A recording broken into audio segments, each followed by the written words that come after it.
Hello everyone. Today we discuss the about rules for obtaining image formed by convex mirrors. तो students अब तक हमने पढ़ा था rules for obtaining image form bye A concave mirror. उसके बाद आज का जो हमारा टॉपिक है उसमें हमने पहले जो पढ़ा था न्यूमेरिकल जो based on concave mirrors, uses of concave mirrors.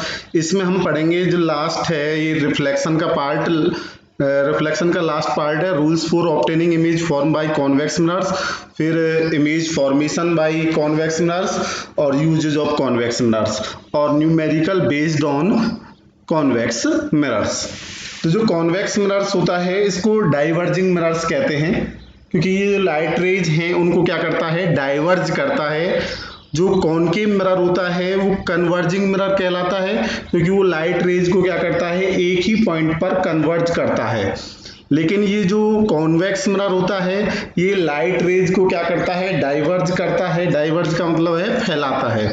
तो इसमें फर्स्ट रूल क्या है ऑब्टेनिंग इमेज के लिए? रूल फर्स्ट है, ये आपको दिखाई दे रहा है ये जो मिरर है ये कॉन्वेक्स मिरर है, ये इसका पोल है, ये प्रिंसिपल एक्सिस है, ये इसका प्रिंसिपल फोकस है, ये इसका सेंटर ऑफ कर्वेचर है।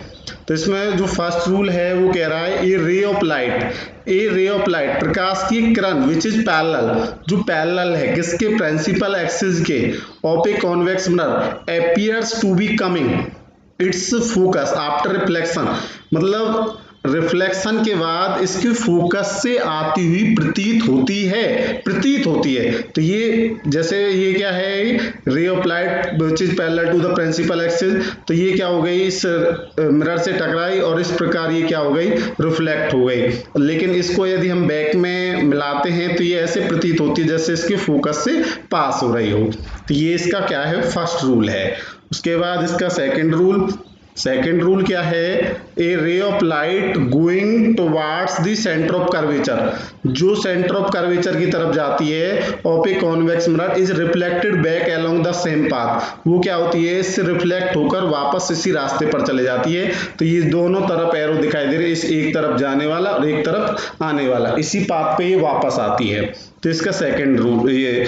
उसके बाद थर्ड रूल है a ray of light going toward the focus, जो फोकस की ओर जा रही है, going toward the focus of a convex mirror becomes parallel, ये क्या हो जाती है, पैरेलल हो जाती है किसके, प्रिंसिपल एक्सिस के आफ्टर रिफ्लेक्शन। तो ये क्या इसका थर्ड रूल है। उसके बाद इसका एक फोर्थ रूल है। फोर्थ रूल क्या है, a ray of light which is incident at the pole, जैसे ये पोल है इस पर इंसिडेंट, ये जो रे है ये इंसिडेंट रे है। तो a ray of light which is incident at the pole of convex mirror is reflected, ये रिफ्लेक्ट होगी back making the same angle, उतनी जितनी एंगल पर ये इंसिडेंट होती है उतनी एंगल पर ये रिफ्लेक्टेड होती है। तो यहाँ पर जो एंगल आई है और ये एंगल आर जो होते हैं ये क्या होते हैं, इक्वल होते हैं। तो ये क्या है, इसके फोर्थ रूल हैं जिसके द्वारा आप इमेज बना सकते हैं। उसके बाद है formation of image by A convex mirror. तो इसमें पहला जो केस है, पहला केस में क्या है, when an object is placed anywhere between pole and infinity, इसका मतलब आप ऑब्जेक्ट को 2f पर रख लो, f पर रख लो, बिटवीन f एंड 2f रख लो, या बियॉन्ड 2f रख लो।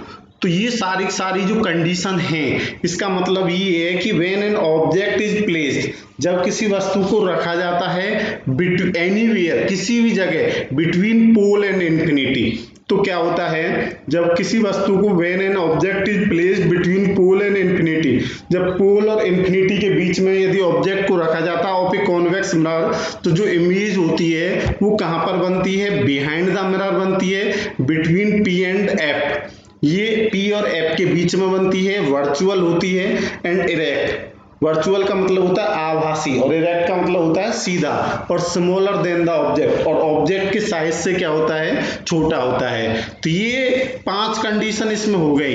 5 कंडीशन का मतलब है ऑब्जेक्ट को आप बिटवीन P एंड F रखो, ऑब्जेक्ट को आप या F पर रखो, या ऑब्जेक्ट को आप कहां पर रखो, उस पर रखो, किस पर, between F and two F, या ऑब्जेक्ट को आप एट टू एफ रखो या ऑब्जेक्ट को बियॉन्ड टू एफ रखो।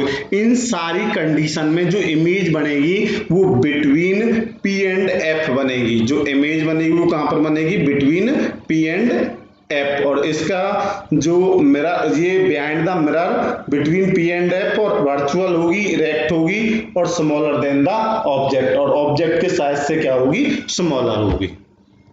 उसके बाद एक और सेकंड कंडीशन है, क्योंकि 5 कंडीशन तो इसी में आ जाती हैं। एक सेकंड कंडीशन है कि यदि ऑब्जेक्ट को आप इंफिनिटी पर रख रहे हो, when an object is at infinity, यदि ऑब्जेक्ट को इंफिनिटी पर रख रहे हैं तो जो इमेज है वो कहां पर बनती है, वो एफ पर बनती है। कहां पर बनती है, एफ पर, behind the mirror at F, virtual होती है, इरेक्ट होती है और much smaller than the object, और ऑब्जेक्ट के साइज से बहुत छोटी होती है।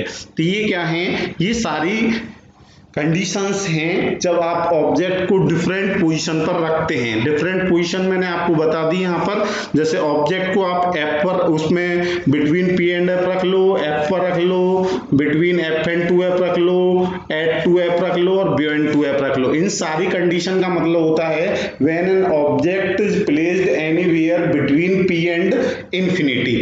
अब दूसरी कंडीशन ये है कि पहली कंडीशन में तो यही हो गया कि ऑब्जेक्ट को आप between anywhere between P and infinity रखते हैं तो जो इमेज बनती है वो कहां पर बनती है, बिटवीन पी एंड एफ बनती है। और सेकंड कंडीशन ये, यदि ऑब्जेक्ट को आप इंफिनिटी पर रखते हैं तो इमेज कहां पर बनती है, एट एफ पर बनती है। और इसका जो इमेज बनती है वो वर्चुअल होती है, इरेक्ट होती है और हाईली डिमिनिश्ड होती है, मतलब much smaller than the object. उसके बाद uses of convex mirror. Uses क्या है इसके कॉन्वेक्स मिरर के, यूजेज हैं, convex mirror are used as rear view mirrors in vehicles. Rear view mirrors का मतलब होता है साइड में जो मिरर लगे होते हैं उसमें इसका जो साइड में जो भी वाहन होते हैं उसमें जो मिरर लगे होते हैं वो कौन से होते हैं, वो कॉन्वेक्स मिरर होते हैं। क्योंकि जो क्या करते हैं, to see the traffic at the rear side, जो बैक साइड में जो ट्रैफिक वगैरह होता है उसको वो क्या करते हैं, दिखाते हैं। और दूसरा जो बिग कॉन्वेक्स मिरर होते हैं are used as shop security mirrors. जो दुकान वगैरह होते हैं उसमें सिक्योरिटी जो मिरर्स होते हैं उनको बड़े बड़े जो कॉन्वेक्स मिरर होते हैं उसके रूप में यूज किया जाता है। तो ये क्या है इसके यूजेस।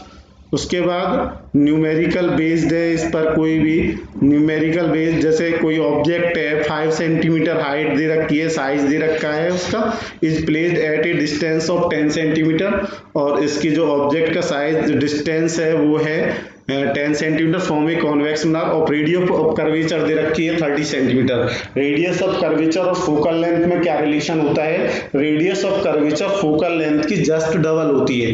यदि मान के चलो फोकल लेंथ 15 सेंटीमीटर है तो रेडियस ऑफ कर्वेचर 30 सेंटीमीटर होगी। इसी प्रकार यदि रेडियस ऑफ कर्वेचर 30 सेंटीमीटर है तो फोकल लेंथ क्या होगी, 15 सेंटीमीटर होगी। Find the position and size of the image. तो इसमें ऑब्जेक्ट डिस्टेंस u बराबर -10 सेंटीमीटर, इमेज डिस्टेंस v यहाँ पर निकालनी है, और फोकल लेंथ f बराबर r/2, 30/2 बराबर है 15 सेंटीमीटर। तो putting the values in the mirror formula 1/v plus 1/u is equal to 1/f। तो 1/v यहाँ पर v निकालना है तो 1/v प्लस u की वैल्यू -10 बराबर 1/f, 1/v माइनस 1/10 बराबर 1/15। इसको इधर ले जाएंगे राइट हैंड साइड तो 1/v बराबर 1/15 प्लस 1/10। तो इसके बाद ये 1/v और 15 और 10 का एलसीएम आ जाएगा 30, और 15 से 30 2 टाइम्स और 10 से 30 3 टाइम्स, तो 2 प्लस 3/30, तो 1 बराबर v बराबर 5/30, 1/v बराबर 5 से 30 को 6 बार तो 1/6, और v बराबर क्या आ जाएगा 6 सेंटीमीटर। इसी प्रकार मैग्निफिकेशन का फॉर्मूला होता है m बराबर -v/u, तो m की वैल्यू निकाल लेंगे, v की वैल्यू 6 तो -6, u की वैल्यू -10 है तो माइनस से माइनस कट गया, m बराबर हो गया 0.6, और m बराबर क्या हो गया h2/h1 बराबर h2 बराबर H2 निकालेंगे तो m इंटू h1 तो m की वैल्यू कितनी आ गई 0.6 और h2 आपको निकालना है और h1 की वैल्यू कितनी दे रखी है 5 सेंटीमीटर। तो यहाँ पर h2 बराबर क्या जाएगा 3 सेंटीमीटर। इस प्रकार आप क्या निकाल सकते हैं जो हाइट ऑफ द इमेज निकाल सकते हैं। हाइट का मतलब है साइज ऑफ द इमेज। तो ये क्या है जो हमारा रिफ्लेक्शन का पार्ट था। रिफ्लेक्शन का मतलब है जो हमारे मिरर बेस्ड पार्ट था वो कंप्लीट हो गया। आगे हम पढ़ेंगे इसी टॉपिक में जो इसी यूनिट का जो नेक्स्ट टॉपिक है वो है रिफ्रैक्शन। अब तक हमने पढ़ा था रिफ्लेक्शन ऑफ लाइट, अब हम पढ़ेंगे रिफ्रैक्शन ऑफ लाइट। रिफ्लेक्शन का मतलब होता है प्रकाश का परावर्तन और अब हम पढ़ेंगे रिफ्रैक्शन। रिफ्रैक्शन का मतलब होता है प्रकाश का अपवर्तन।